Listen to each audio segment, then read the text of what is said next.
सुप्रभात बच्चों, कैसे हैं आप? Be happy, God bless you. आज हम अपने अध्ययन के अंदर वाक्य भेद का अध्ययन करेंगे, जिसमें हमने कल सरल वाक्य के रूप में हमने पढ़ा था। उसके एग्जाम्पल भी देखे थे, तो कुछ छोटे थे, कुछ बड़े थे, कुछ और ज्यादा बड़े थे, यानी कि दिमाग पर बात की जा रही थी। लेकिन उनको जो एक मुख्य क्रिया होती है वो एक ही होती है। एक उस मुख्य क्रिया को भी देखकर हम सरल वाक्य का उसमें अंदाजा लगाते हैं या उसे पकड़ करते हैं कि एक सरल वाक्य है, यानी क्योंकि उसके अंदर जो एक क्रिया होती है वो एक ही मुख्य क्रिया है, उस पर पूरा वाक्य टिका रहता है। तो कल हम इसके बारे में बच्चों अध्ययन कर रहे थे। आगे हम देखेंगे कि किस प्रकार से जो क्रिया के जो अनेक और जो क्रियाएं हैं वो भी हो सकती है, उसके अनेक सहायक क्रियाएं हो सकती है, जिसमें भी एक मुख्य क्रिया रहती है। तो आज हम इसके बारे में अपना अध्ययन करेंगे। तो आप देखेंगे, ध्यान रहे, आपको ध्यान रखना है कि क्रियापदों की संख्या एक भी हो सकती है। यानी क्रियापदों की संख्या एक तो होती ही है, क्योंकि मतलब जो करता है तो निश्चित रूप से होगी उसकी, और दो भी हो सकती है, 3, 4 या 5 भी हो सकती है। तो बच्चों इस बात को आप ध्यान रखेंगे कि जो क्रियापद हैं उन क्रियापदों की संख्या 1 से लेकर 5 या उससे भी ज्यादा हो सकती है। तो आज हम उदाहरण के द्वारा समझेंगे बच्चों। कल भी हमने सरल वाक्य के अंदर एग्जाम्पल्स के द्वारा समझा था, जो यानी छोटे बड़े इस प्रकार के अनेक वाक्य हो सकते हैं। लेकिन अगर सरल वाक्य होगा तो उसके अंदर जो क्रिया होगी वो एक मुख्य क्रिया एक ही मानी जाएगी। उस मुख्य क्रिया के आधार पर ही हम उसको सरल वाक्य के रूप में देखेंगे, सरल वाक्य के रूप में उसकी पहचान करेंगे। तो उसके आज हम उदाहरण के द्वारा समझते हैं बच्चों। जैसे एक क्रियापद के उदाहरण के रूप में लें, तो जैसे वह साधु है।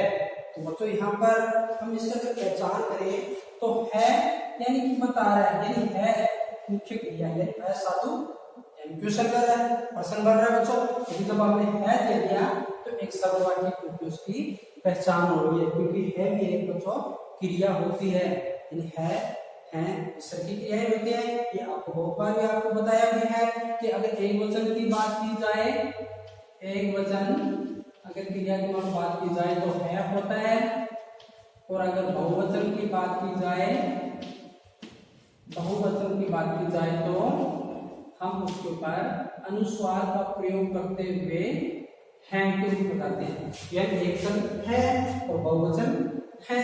अगर इस तरह से है तो स्पष्ट है क्रिया का रूप दिया हुआ है, क्रिया रूप ये काम आता है।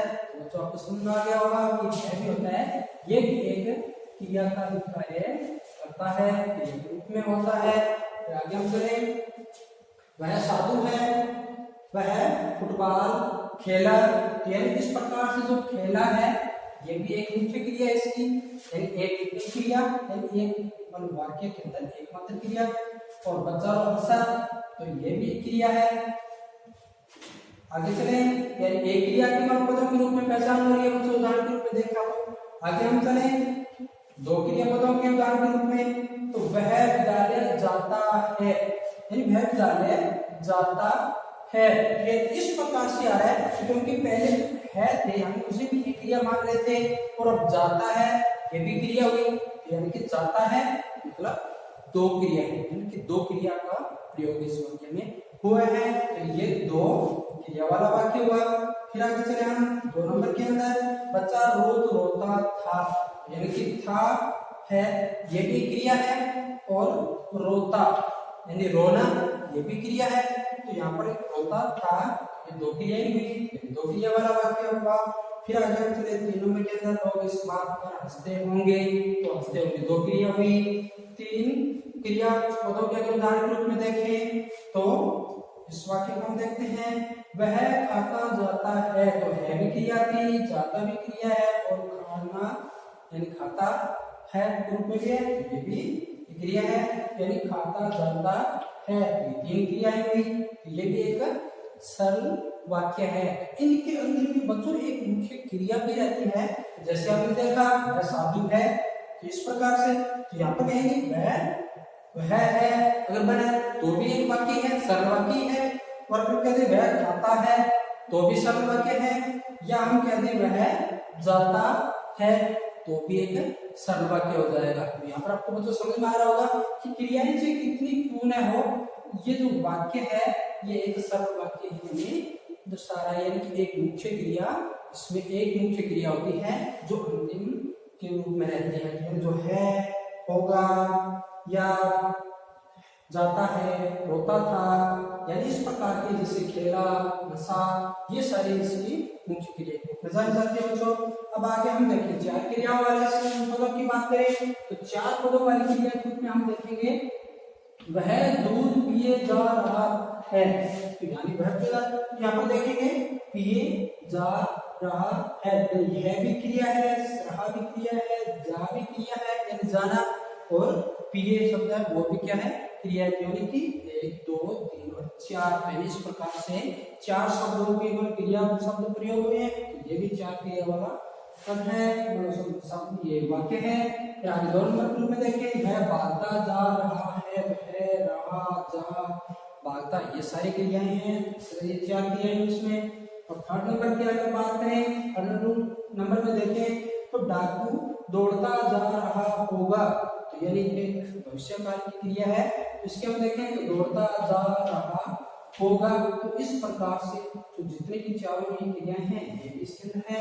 अगर हम बात करें कि अगर इसके क्रिया की बात, मुख्य क्रिया की बात करें तो डाकू रहा होगा, तो डाकू रहा होगा मतलब डाकू है, इस तरह से भी पहचान हो रही है। डाकू दौड़ता होगा, तो भी फ्यूचर की क्रिया बन रही है। डाकू दौड़ता जा, मान लो जा रहा होगा, यानी चारों इस तरह से प्रयोग करके बना सकते हैं। तो इस तरह से आप जितने भी क्रिया शब्द हैं उनके द्वारा हम मान लो ऐसे 4 प्रकार से रूप में बात करें तो भी एक वाक्य बन सकता है। लेकिन ये वाक्यों की अगर बात की जाए तो ये सरल वाक्य के रूप में रहेगा।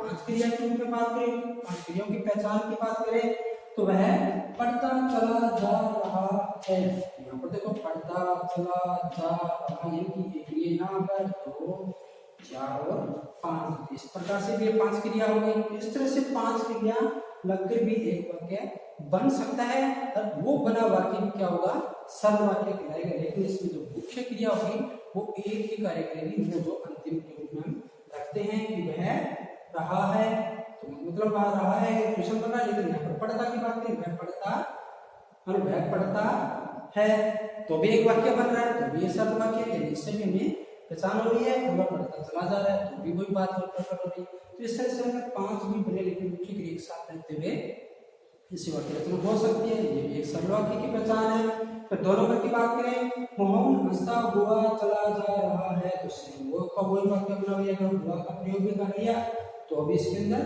5 प्रकार की क्रिया हो रही है। हंसता हुआ चला जा रहा है, यानी हंसता हुआ जा रहा है। अगर आप इसको हटा दें बच्चों तो भी यानी 5 ही रहेगा। जैसे चला जिसका आ गया, मोहन हंसता हुआ जा रहा था, तो भी ये मौलिक सरल वाक्य की पहचान हो जाएगी। तो इस तरह से बच्चों क्रिया के अनेक रूपों को बदलकर रहा है, रहा होगा, रहा था, तो ये तो अपने जो समय काल है उस काल के रूप में हम उनको बांट सकते हैं।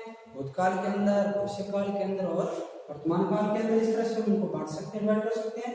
इस तरह से उपयुक्त सभी प्रकार के जो वाक्य हैं वो सरल वाक्य हैं, क्योंकि इनमें एक ही मुख्य क्रिया है, क्योंकि क्रिया की एक ही मुख्य क्रिया होती है। बाकी जो तो इसके अंदर जितनी भी क्रियाएं साथ में जुड़कर मान लो एक वाक्य में लगी हुई है, ये सारी इसकी क्या कहलाएगी, सहायक क्रियाएं। यानी कि जितने भी, यानी हमने देखा एक के अंदर था तो एक क्रिया थी तो भी वाक्य का अर्थ निकल रहा था, स्पष्ट हो रहा था। इन शब्दों जो सार्थक शब्द होते हैं वो वाक्य कहलाते हैं। तो अगर वाक्य की बात करें तो सार्थक शब्द है, यानी अर्थ प्रकट कर रहे हैं, यानी वाक्य का से पता चल रहा है। और 2 के अंदर भी वही बात थी, 3 के अंदर भी वही बात थी, 4 5 तीसरा सभी एक वाक्य सरल वाक्य के उदाहरण है। और इनके साथ जितने भी शब्दों का प्रयोग किया गया वो सारे क्या है, सरल वाक्य के रूप में है।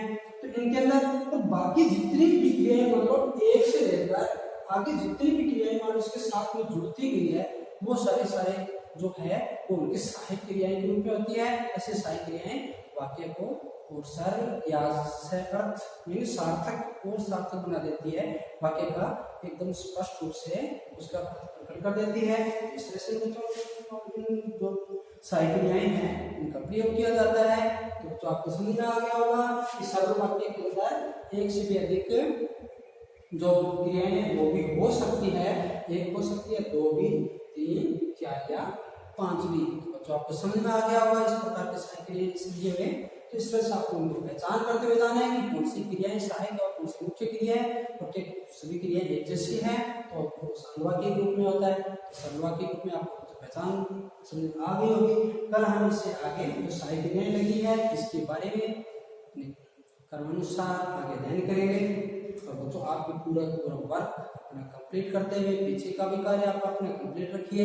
आज हम थोड़ा और कर सकते थे लेकिन आपको थोड़ा कम वर्क देते हैं, जिससे कि आप आज और कल दिन में अपने जितना भी वर्क दिया हुआ है आपको वो आप पूरा कर सकें। तो अपना वर्क साथ कंप्लीट करते हुए बच्चों आप नोटबुक ज़्यादा से ज़्यादा सभी